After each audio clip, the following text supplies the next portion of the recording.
Hello?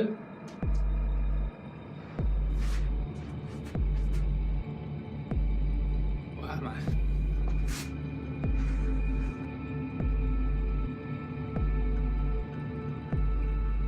Where's this?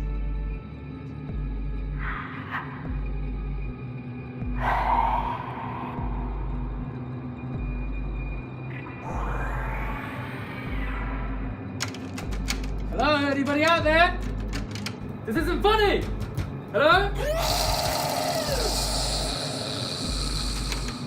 Anybody out there?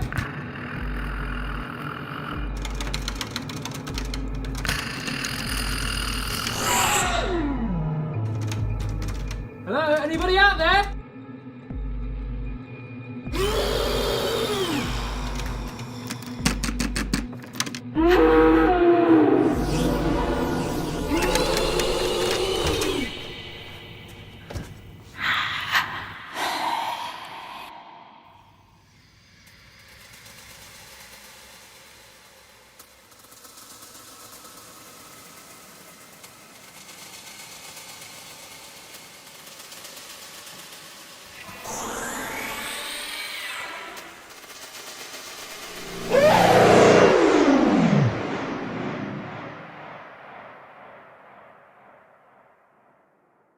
Hello?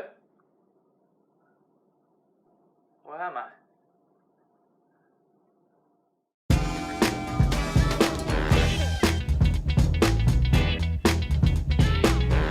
Hey everyone, welcome back. So we've talked about conceptualizing an idea for your short film, writing a script, creating a storyboard, and running the shoot. But before you shoot your film, there are a few more important things we want to discuss to ensure that your film looks as professional as possible. In today's lesson, we're going to focus mostly on lighting. Lighting is a huge part of filmmaking, and it can really be the difference between footage that looks amateur versus footage that looks really cinematic and professional. You might already be aware of this from some of your favorite YouTube channels. Have you ever been watching a YouTube video of a person speaking to camera and noticed that they just look amazing, whereas some other ones look a bit unprofessional? Well, I can guarantee you that it has nothing to do with the fancy camera that they were using. It all comes down to lighting. And every professional who works in front of or behind the camera knows that lighting is the key to making things look beautiful. Now for filmmaking, we take lighting a step further than your average YouTuber. We don't just use lighting to make things look nice and beautiful, we really use light to convey meaning. The right lighting can be the difference between a scene that looks scary, ooh, or dramatic,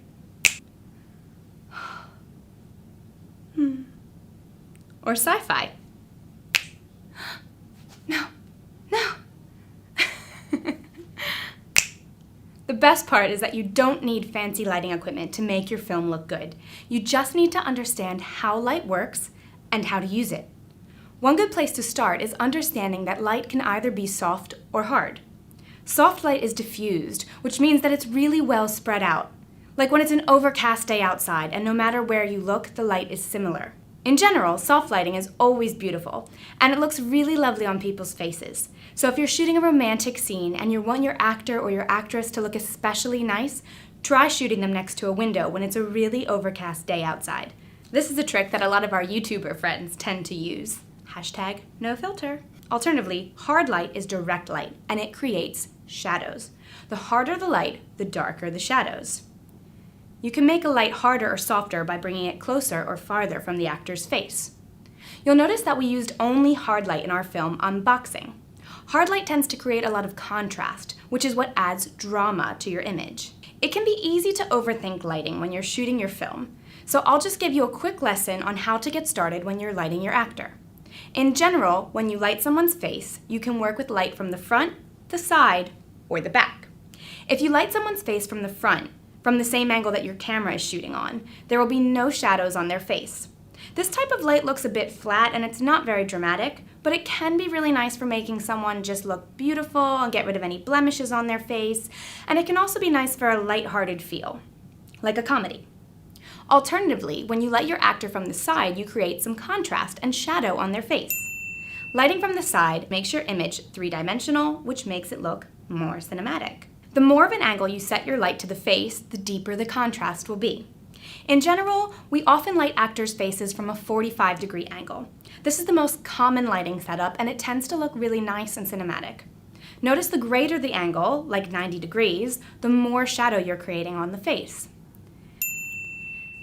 The final direction your light could come from is directly behind your actor. This is called backlighting. I use backlighting a lot to help separate my actor from the space behind them. It's subtle, but it sometimes helps them stand out a little bit more. Sometimes you can even use only backlight.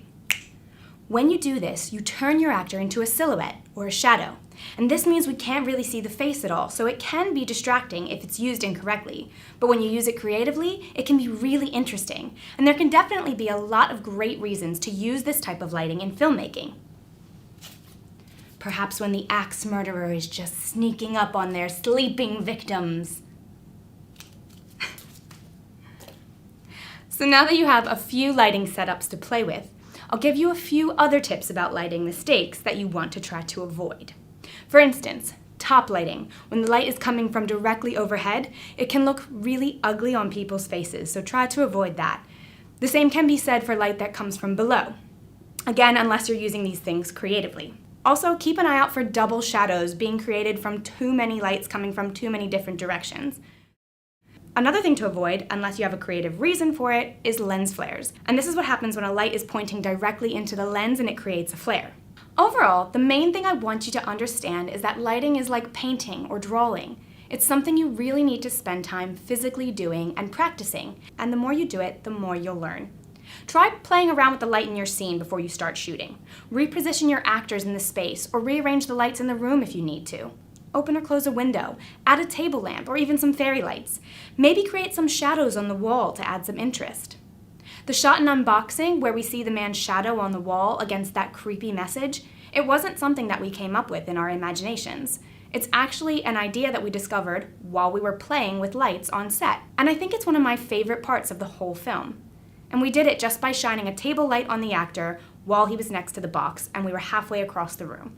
We noticed that it created this big shadow on the wall, and I thought it looked really creepy, so we decided to keep it in the film. Another lighting setup that we did in our film Unboxing that I really loved, that was definitely planned, was our decision to use a small battery-operated LED light inside of the box, so that when the actor opened the box up, the light poured onto his face. And I think it worked really well, and you can see it was a really simple idea that we had that was really effective on camera and didn't require any fancy equipment or special effects in post-production. So you see, you don't need fancy lighting equipment. You can use the light that is available to you. Daylight, the lights around your home, even the light on your phone.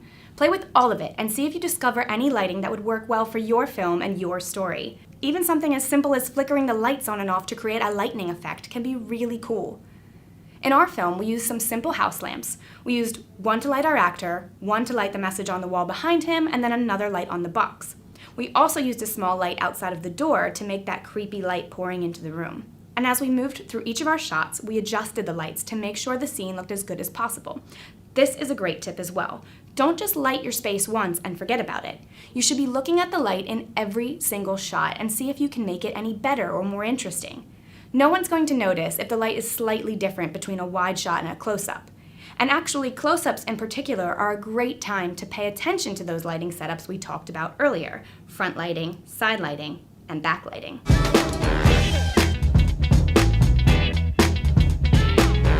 Hi guys, I'm just going to give you a few top tips about lighting and ways that you can think about using the lights that you have available to you to make sure your film looks good and to use it creatively. I guess every household is going to have a table lamp or a lamp of some sort, and that's a great way to light your scene, a great way to light your characters.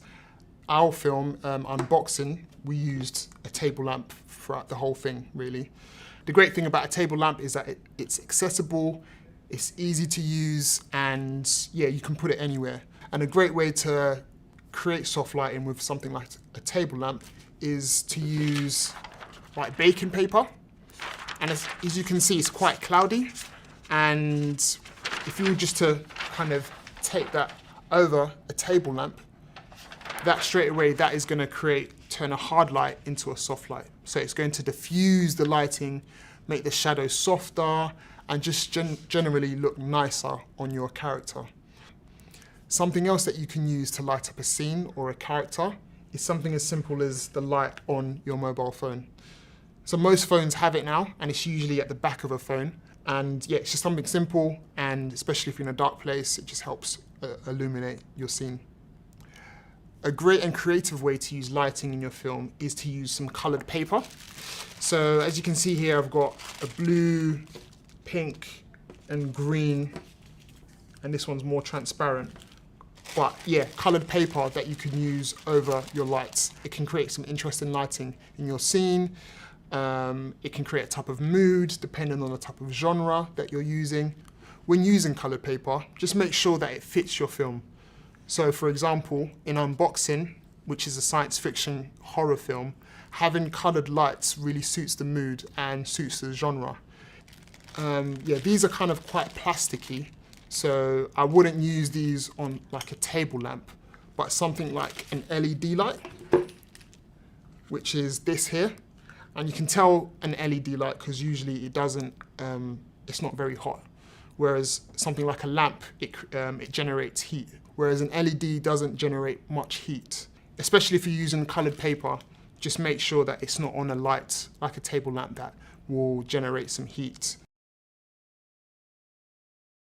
And another great tip when you're thinking about lighting is not just what lights you have to light up a scene, but also the lights that you don't want. So you may be filming in a place that has windows, big or small, and you may not want the light from those windows. So you're gonna need to cover them up. And you can just use something as a black bin bag or some black paper, and you can just use that to cover up the windows or the place where the light is coming from that you don't want. We used that here when we were filming Unboxing. We had a great big window in the room and lots of light was coming from it, so we just used a black cloth and we just taped out the whole of that window and the door so that none of the light that we didn't want could disturb the scene. Another great tip when it comes to lighting is to think about natural light. So that's the light that comes from the sun when you're filming outside. Of course, you can't control the sunlight, but you can use something called a reflector, which is this here. So if you were to use the sunlight as a backlight, then you can reflect the light from the sun onto the person's face, and it will be less harsh because it's reflecting off a surface and it's not coming directly from the sun. And you can also film on a cloudy day. That may not seem like the best day to film, but having a cloudy day works to your advantage. So a cloud is basically like baking paper. It will diffuse the light that comes from the sun so that you don't have as harsh light on a character's face or on a scene as a whole. So yeah, that's it. When you're filming outside, just try and use the sun to your advantage and don't knock off a cloudy day.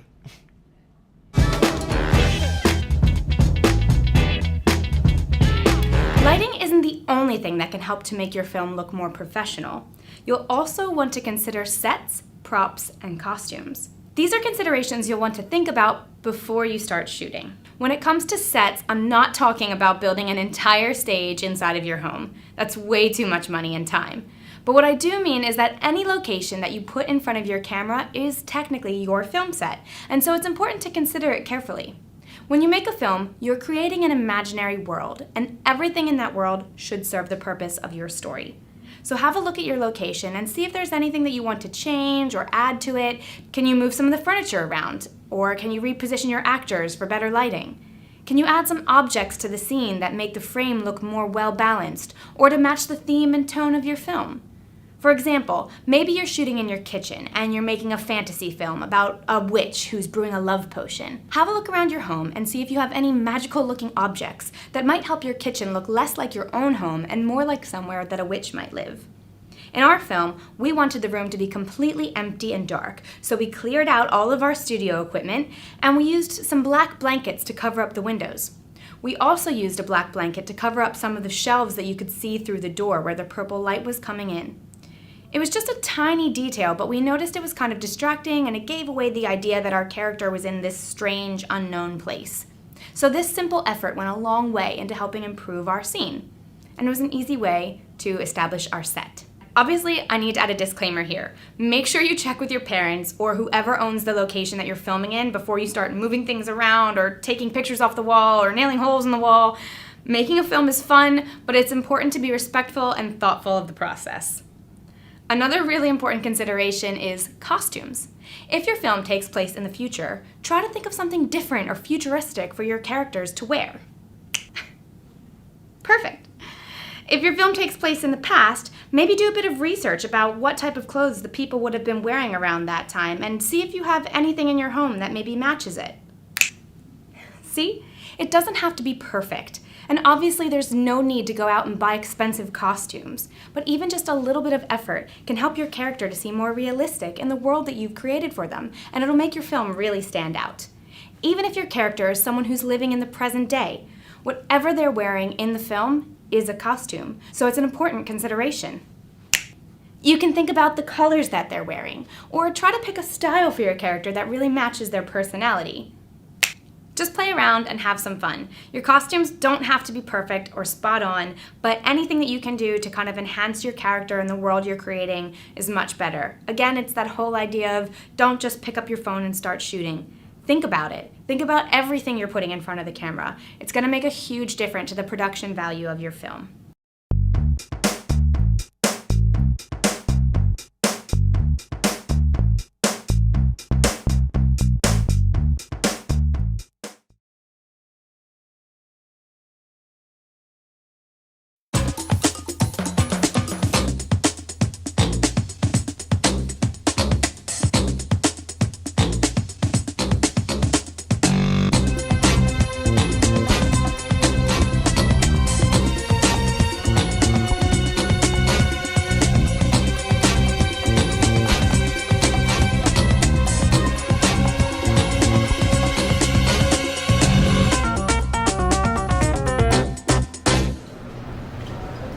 Hello. Hi, how are you? Oh, Good. I'm fine. Where are you going? I'm going Romania. Romania. Yeah. Just on you, yeah? Yeah. Yeah, your ticket is fine. You can go. Have a good journey. Yes, please.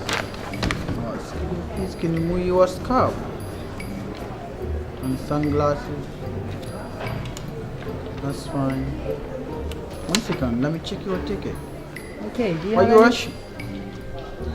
And just on you, yeah? One person. Yes, one. Hi. Hi. How are you? Where are you going? Mm. Romania. Yeah, your ticket is fine. Thank you.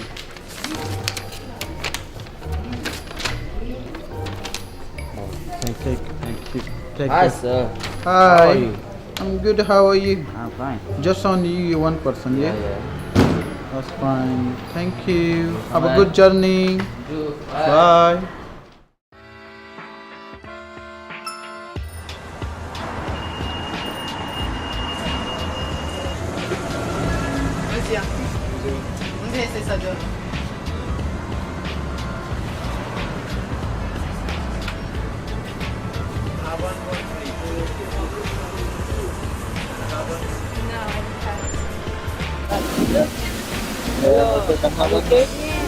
You know where is the station?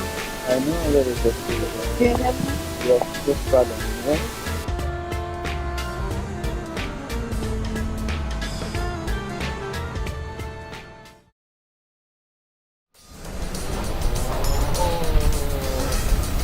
Oh, National Arena.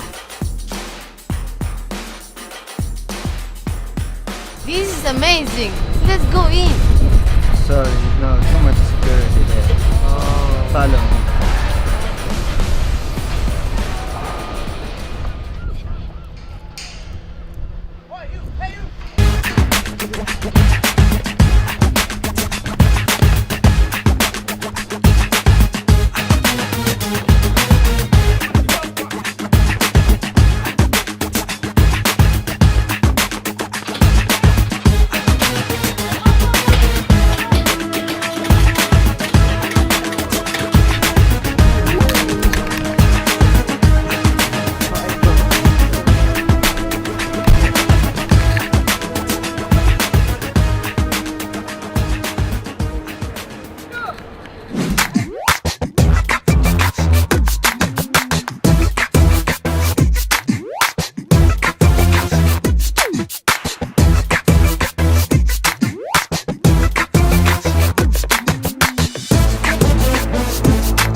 Hey, We want to stay in Romania. but your mom and sister too much worried. Okay, just give us a naughty graph, please. Okay, but you first, I'm taking to you London, then I give it to your autograph. Yes. But by the way, what are you doing here? We just miss Romania. Be careful.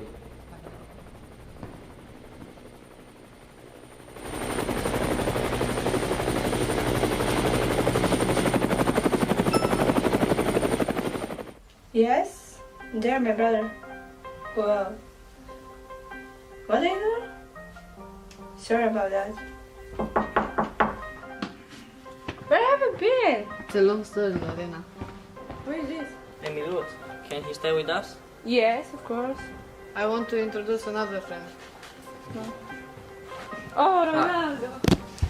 Man to the calm with the dipper. Man to the got that spin. Now when they can't tell who the favour. Everyone came to the trailer. Everyone came to the trailer. Everyone came to the trailer. Man can't tell who the favour. Everyone came to the trailer.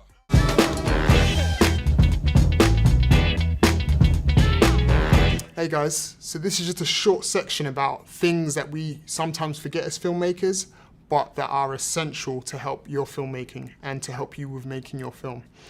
So, every filmmaker should try and have some tape of some sort. This is called gaffer tape, and this is just strong, very strong tape. It's very helpful when you're trying to maybe just tape down some cables or to help put things up, whether it's a black cloth or anything to cover the lighting or to hide something. It just comes in handy. Like, there's always a reason to have some tape around. Another thing to maybe think about, if you can, is a clapperboard. Who does not love a clapperboard? Oh, sounds so sweet. It just helps with numbering your shots and knowing exactly what shot is which when it comes from your storyboard. And it also helps if you're recording sound separately to sync the video and the audio together during the editing.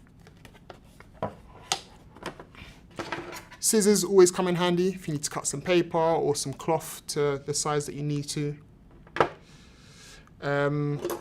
Some clips are also handy as well. Again, just to clip, whether it's some cloth or to clip anything together. These are crocodile clips, so these are very strong, but you can use any clips that you need. Pens. Everyone needs a pen. You're always gonna need a pen. Trust me, I've been in many situations where you've got all your cameras ready and you've got all the equipment you need, and you're just looking for a pen and no one has a pen, and it just delays everything. So make sure you have a pen. A clipboard. So this is just handy to keep your paperwork all together. This clipboard has our storyboard on it, but you can have your script there, any piece of paper that you have, so you have it all in one spot. Comes in very handy too. And these interesting things are called zip ties. These just help keep things tidy, especially wires and cables. And the same with Velcro. If you don't have zip ties, you can use Velcro as well. Again, keeps everything nice and tidy. Another great item to have is an extension cable. I'm sure every household has one of these, but it just comes in handy, especially if you're using maybe table lamps or a lamp for lighting and the cable's really short. Yeah, these come in handy. We used extension cables when we were filming unboxing, so it'd be great to have these too. And lastly, just a simple black cloth. So it's great to cover windows if you want to block out lighting, and also to hide maybe objects or certain things that you don't want to be shown in your film. Yeah, it just comes in handy as well. And now I'm going to hand you over to Ross. He's going to talk to you about creating some in-camera special effects.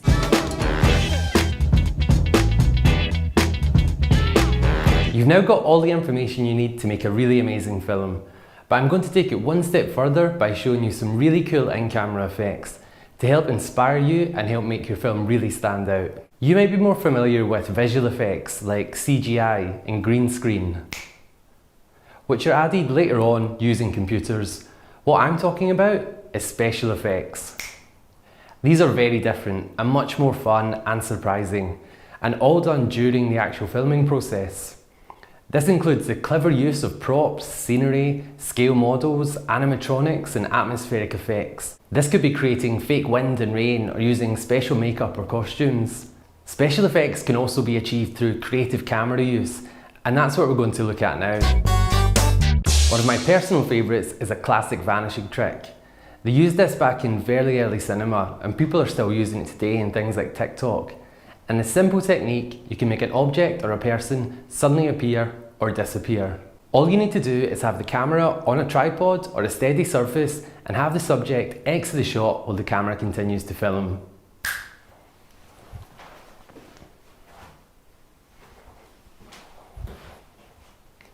Because the camera stays completely still, all you need to do is chop out them leaving in the edit and suddenly there's a seamless jump cut. So you can be super creative here.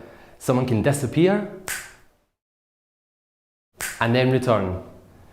Or you can get a cool hat from nowhere. Or maybe even a cooler hat. Or maybe even a whole fancy dress costume.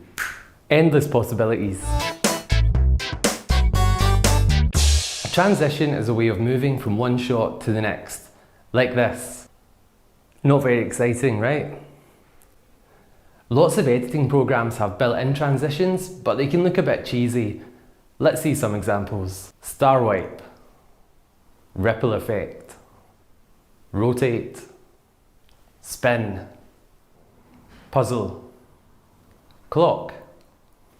I think it's actually much more fun to make these transitions yourself in camera, and it definitely adds more energy and creativity to your film. So let's look at 3 fun transitions. A whip pan is one of the most commonly used transitions and indicates a quick passage of time or a fast bit of action. It involves having some blurry motion at the end of the first shot and some blurry motion at the start of the second shot, and when you put them together in the edit, you have a really cool blur that covers the edit point. So for the first shot, you start by filming your character or action and then move away really quickly in one direction. This is the whip out. For the second shot, you need to start by whipping in and then filming your character or action. With any transition, it's always best to add a sound effect too, just to add a bit of drama. Now I'm going to do some whip pan transitions. This can be quite good if there's a sudden change in costume, maybe like a superhero. So you can do this side to side or you could do it up and down. I'm going to try both and then we can see how it looks. So this is the side whip. And this is the upwards whip. Okay, now I'm going to change costume. Okay, so now we filmed the second part. So because the previous whip went up, this one has to start from the bottom and then come up.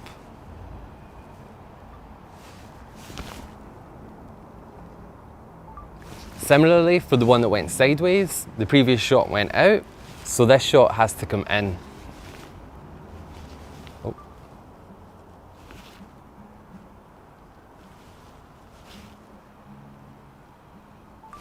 And that should cut together quite nicely, hopefully.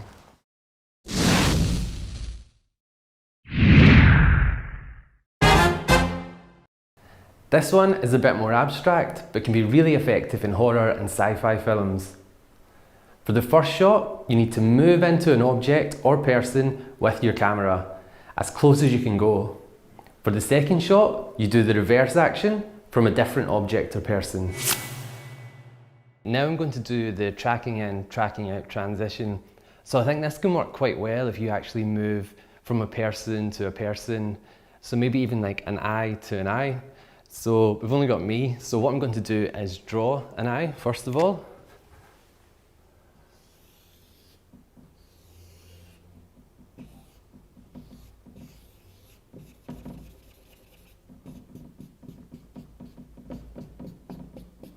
Okay, very lifelike.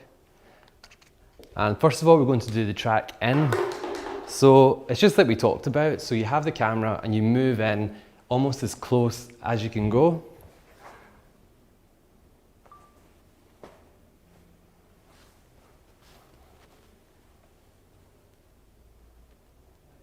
I'm just going to try that once more. It's always good to have 2 takes just in case. So I'm going to go quite wide and just move in quite fast for this one. And then for the second take, I'm going to track out from my own eye. So again, flipping it on to selfie mode. So holding it as close as possible, and the camera should adjust focus and exposure automatically.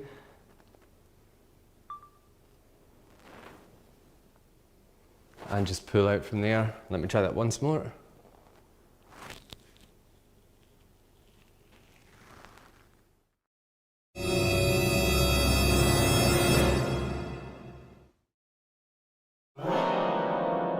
Tracking transition is really a great way to move from one location to somewhere completely different, but make it seem like they are right next to each other. So for this, you would track along in location 1 with your camera until you're completely behind a dark surface. Then in location 2, you start from behind the dark surface and track along in the same direction. So now I'm going to do a tracking shot, so getting in a wide shot of the room and tracking past into the door where it's a dark surface. I'm then going to move outside and do a shot from a dark surface out into exterior outdoors, and hopefully they should cut together quite well. So I'm going to do a nice wide shot and then just slowly track behind the door.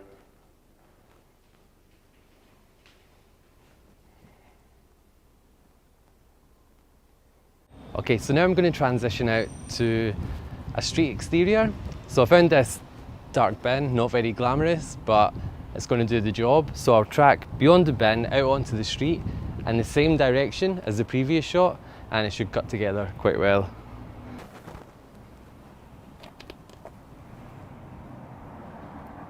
When you put the two clips together in the edit, it creates a cool reveal between the locations.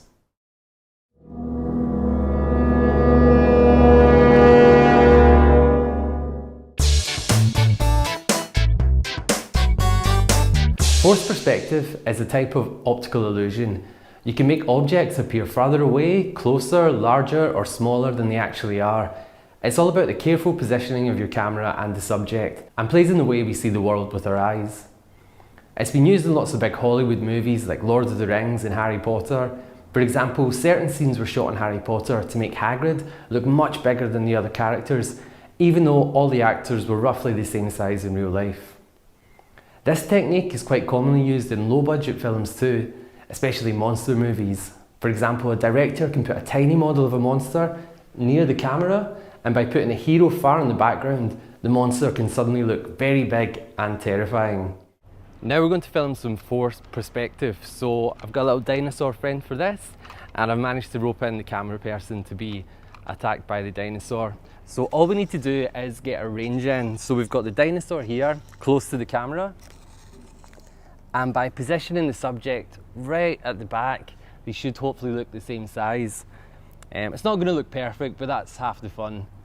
So we'll get our subject in place now, and then I'm going to hit record and wind up the dinosaur.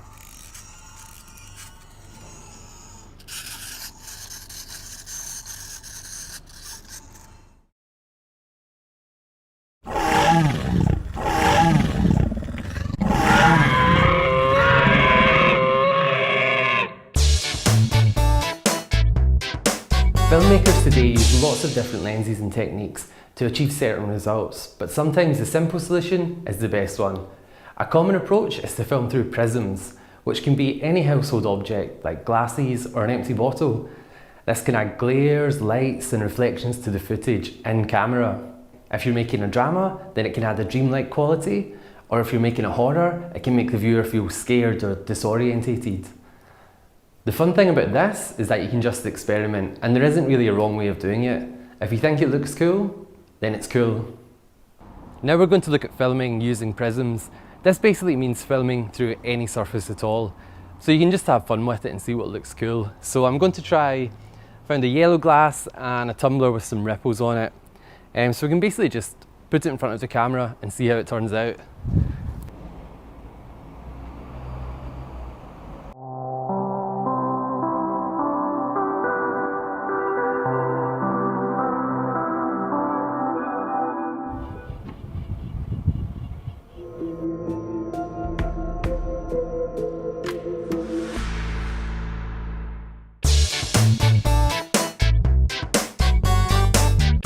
Have you ever seen a movie where it looks like something has actually spilled onto the camera lens? It's most often done with fake blood and can be pretty gruesome, but really effective. It can make the viewer feel as if they're really close to the action. So how do they do it? First of all, you need a plastic screen from a picture frame. Put this in front of the camera and simply film your action through this screen and splatter on the blood when it's needed. Now we're going to do some blood splatter. So, as I said earlier, what you're going to need is the plastic frame from a picture frame and your camera and maybe some red material or fake blood. So you need something to hold it. I've got quite lucky that there's a little gap in the wood here, so it's keeping it in place. But if you've got an extra person on set, they can just hold it in place. And all you have to do is line your camera up behind it, and you'll be able to see that it just looks the same as normal because it's looking straight through the glass. So all we're going to do is basically throw some blood on the glass, and it's going to look like it's landed on the camera lens. So this is really good for quite gruesome action scenes. So let's imagine someone's just fell over and died in front of the camera and some blood spurted out and all over the lens. Obviously we don't have an actor in place, but we'll do the blood part. So I'm going to just put some fake blood here. I'm going to start recording on here.